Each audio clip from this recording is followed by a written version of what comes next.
Good morning, comunidad cristiana, y bienvenido a una mañana en los Salmos. Estamos en el Salmo 60. Ojalá que tenga algo para tomar apuntes y tal vez un café a su lado para iniciar nuestra mañana en los Salmos. El Salmo 60 habla acerca de una derrota militar que pasó David y Israel. Tal vez usted no ha pasado una derrota militar, pero seguramente ha confiado en el Señor entrando en un plan, moviéndose tal vez en algo que usted pensaba que iba a salir exitoso a su punto de ver las cosas y no lo salió. Fue totalmente una derrota. Se vio como que el Señor lo dejó ahí aparentemente, y todo se ve como que no ha salido bien. Pues no se pone más grave que una derrota militar, y este es el contexto del Salmo 60. Y vemos el contexto debido a la introducción antes del Salmo. El salmista, que parece ser el escritor David, nos da una introducción. Dice, léalo conmigo, es antes del versículo 1.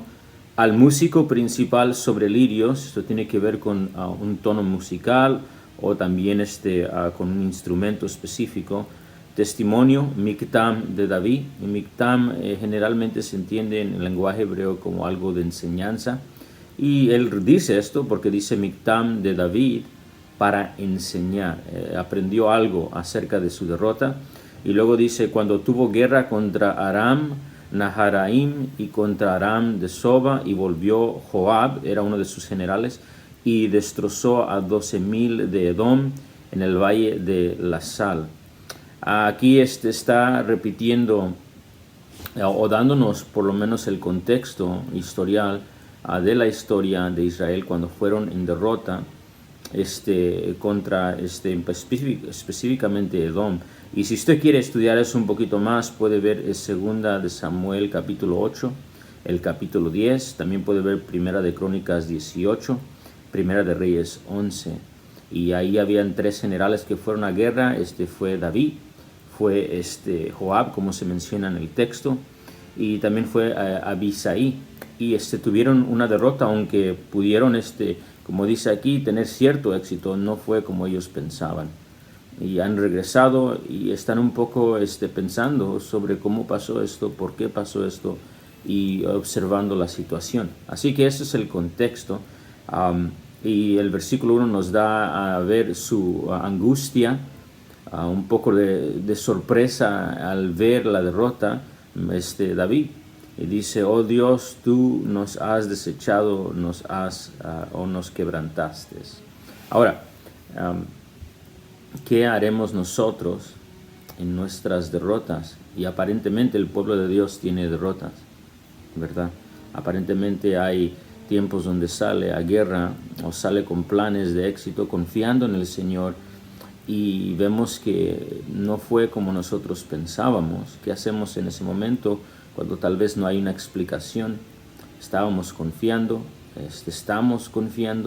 en el Mesías que nos ha perdonado, esperando en Él, pero la situación en este tiempo no se ve bien. ¿Qué hacemos? El salmista nos dice, y la clave aquí va a ser esta palabra, la soberanía de Dios en los éxitos, hablando militares en esta situación, y las derrotas del pueblo de Dios. La soberanía de Dios sobre las victorias y las derrotas. En este caso, las derrotas. Uso la palabra soberanía porque aquí el salmista va a resaltar la soberanía de Dios, y la soberanía de Dios significa, como dijo el amado teólogo A.W. Pink, Él tiene completo control y autoridad sobre todas las cosas, los gobiernos, las situaciones. Las escrituras enseñan la soberanía de Dios sobre todas las cosas. El salmista sabe esta teología y está recordando esto en su derrota. Y vemos esto por las frases personales que hace hacia Dios en su derrota. ¿Okay? Mire esto. Oh Dios, tú nos has desechado. ¿Sí notó ese pronombre personal dirigido hacia Dios? Tú nos quebrantaste. Te has airado. Una posible explicación, dice el salmista. Vuélvete a nosotros, de nuevo la soberanía de Dios. Él depende y entiende que la victoria o la derrota viene porque Dios lo ha decidido así. Y está pidiendo que Dios ahora vuelva a Él.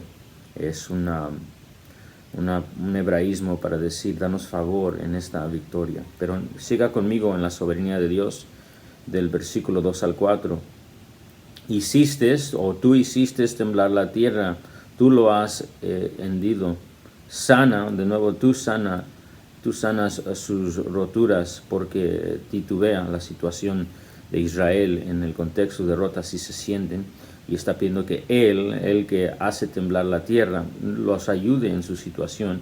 Versículo 3, tú has hecho esto, has hecho ver a tu pueblo cosas duras, tú nos hiciste beber vino a tu urdimiento, a la copa, tú has dado a los que temen la bandera, que alcen por causa de la verdad, ¿verdad? Y luego Sila, muy probable un tiempo de pausa, y algunos creen de reflexión.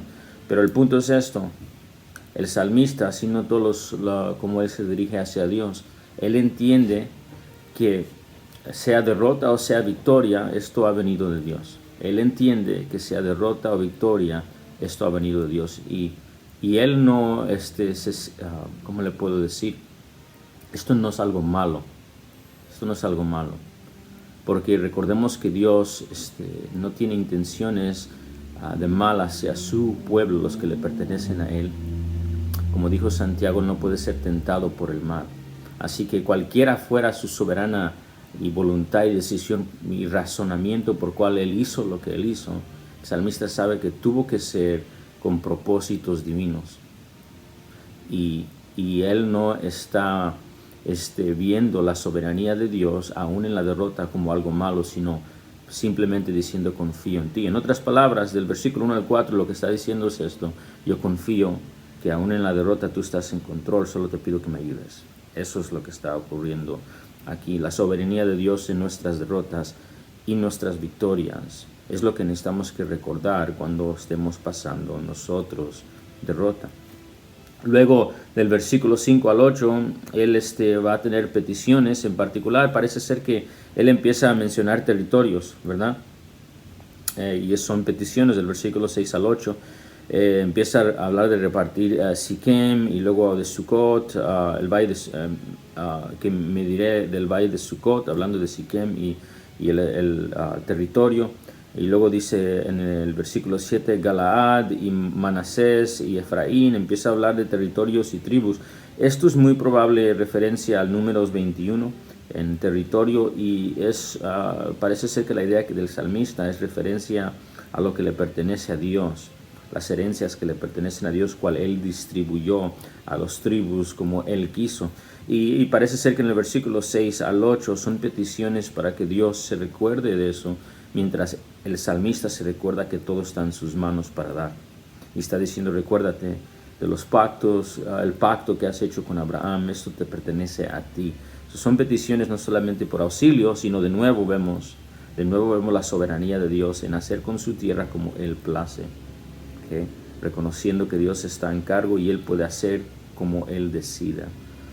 Me recuerda un poco de Job en su aflicción, cuando perdió todas las cosas aparentemente, y su esposa está interrogándolo y haciéndolo caer, en verdad, tentándolo para que caiga y maldiga a su Dios. Él le dice a su esposa, ¿qué no hemos recibido bien del Señor? ¿Qué no también recibiremos el mal? Dando a entender, Él está encargado y Él puede hacer como Él le plaza. Dios es soberano. Y luego Él dice, bendito sea el nombre del Señor. El Dios dio y Dios quitó, soberanía de Dios. Dios es bueno en cualquier situación. El punto es esto: Él puede hacer con lo que es de Él, lo que le place. Y lo bueno de esto es esto, hermanos, que en el versículo 5 Él dice algo muy importante en su petición, en esa sección. Mire conmigo el versículo 5. Para que se libren tus amados, salva con tu diestra y óyeme. Muy importante. Aquí tenemos, por lo menos ya sabemos, confiar en la soberanía de Dios en nuestras derrotas. Segundo, recordar y confiar en el amor de Dios en nuestras derrotas. Note la palabra, para que se libren tus amados. Está hablando del pueblo. Él sabe de nuevo que hay amor por su pueblo. Lo ha visto en el pacto con Abraham, lo ha visto con el pacto y la promesa mesiánica de enviar un redentor que iba a reconciliar, perdonar, a remover juicio, a justificar, a ser un pueblo eterno para él, y esperanzas por la vida que viene, restauración de todas las cosas. Él entiende esto, y al reflejar en todo el amor de Dios, él dice, seguramente Dios me ama aún en este tiempo, donde aparentemente no se ve así. Me recuerda mucho de Romanos 8:28, ¿verdad? Que para los que le pertenecen a Dios, los que son de Dios, los que aman a Dios, todas las cosas obran para bien.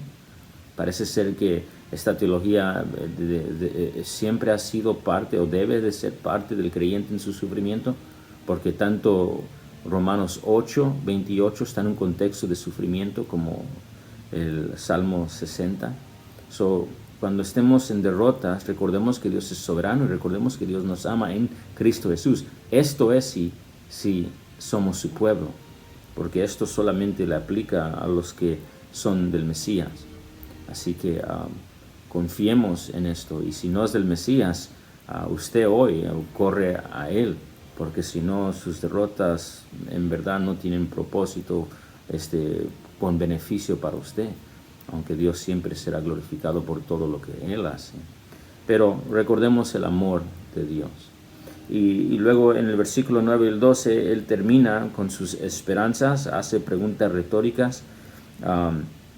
¿Quién me llevará a la ciudad fortificada? Dios, ¿verdad? ¿Quién me llevará hasta Edom? Dios, ¿verdad? Edom, los enemigos que lo derrotaron. ¿No serás tú, oh Dios, que nos habías desechado y no salías, oh Dios, con nuestros ejércitos? Él entiende de nuevo la soberanía de Dios, está haciendo estas preguntas retóricas, pero al fin, mírelo cómo termina él: danos socorro contra el enemigo. Esto es una petición de confianza en Dios, ¿verdad? Él está confiando en Dios en su derrota, y ahora pide por auxilio y la esperanza que Dios le va a dar, de estar con él siempre, porque vana es la ayuda de los hombres. Qué importante es esto, un nuevo resalto de la soberanía de Dios. Dice, solo en ti podemos confiar, aun cuando aparentemente estamos en derrota, aun cuando hay un diagnóstico terminal, aun cuando hicimos un negocio y no resultó, aun cuando Dios nos envió a plantar tal y tal ministerio y tal, y no salió como nosotros pensábamos, aún ahí Dios estuvo, aún Dios ahí nos amó, y aún ahí reconoce el salmista que en vano es, de todos modos, confiar en el hombre y pensar que esto era solo el hombre o ejércitos pueden ayudar. Él dice, yo confío en ti, yo confío en ti. Esto es lo que está resaltando. Y versículo 12 es una afirmación de la esperanza segura que tiene en Dios por medio del Mesías. En Dios haremos proezas, ¿verdad? En Dios, y Él hollará a nuestros enemigos. Esa es su esperanza. En otras palabras, la derrota es temporal y no final. Esto es lo que está recordando, y solo el creyente por medio del Mesías, Jesús el Nazareno, que como hemos visto hasta este tiempo en nuestra mañana en los Salmos, quien cumple todas las promesas mesiánicas, solo en Jesús, quien perdona nuestros pecados, nuestras rebeliones, quita nuestras culpas, tenemos esperanzas. Y aunque pasemos derrotas aquí, recordamos que esa derrota no es lo final, no es cómo termina la cosa. El Mesías triunfa. El Mesías triunfa, vence el pecado y la muerte en esa cruz, resucita entre los muertos y da esperanza a todos los que confían en Él. Y el salmista se recuerda de esas promesas, lo que él entiende de las promesas mesiánicas en el tiempo histórico en que él está escribiendo, pero él entiende que aunque le ha pasado derrota, esto no es su final. Así que estaba mirando a su Dios en su derrota, y ve que Él es soberano, ve que Dios ama a su pueblo, ve que Dios tiene esperanzas eternas y victorias que aunque hoy no se ven, seguramente están viniendo. Y para terminar, aparentemente parece ser que el impío va a prosperar aparentemente en contra del pueblo de Dios en esta tierra. Eso es una observación que estamos viendo aquí, hemos visto aquí. Así que para terminar, solo quisiera concluir con leer una observación que hizo el doctor Stephen Lawson acerca del Salmo 60, que es muy apropiado para que recordemos la soberanía de Dios en nuestras derrotas y aflicciones, persecuciones. Recordemos a Dios en esto. Así que le leo la cita. El doctor Stephen Lawson dice: hay momentos en que el pueblo de Dios sufre una derrota donde la apariencia donde da apariencia o dando la apariencia de que Dios los ha abandonado. Esta es la situación del salmista. Pero esos momentos de dificultad no deben de llevar a los creyentes a la desesperación. ¿Okay? Eso es lo que hizo el salmista. Termina diciendo lo siguiente: más bien, esto debe de hacer que experimenten una dependencia aún más profunda del Señor y en el Señor. Ahí está. Esto es lo que estamos viendo aquí, y esto es lo que debemos de ver nosotros. Estás en derrota, cristiano. Confía en la soberanía de Dios. Confía en su amor, no dudes. La cruz es evidencia grande para su iglesia por toda una eternidad del amor grande que Él tiene por nosotros. Él tomó nuestro castigo, Jesús, nuestra ira, nuestra culpa. ¿Cómo no nos ama? Y mire las esperanzas, como está haciendo el salmista. Las derrotas que pasamos aquí son temporales. No es nuestro final. Cristo ha triunfado.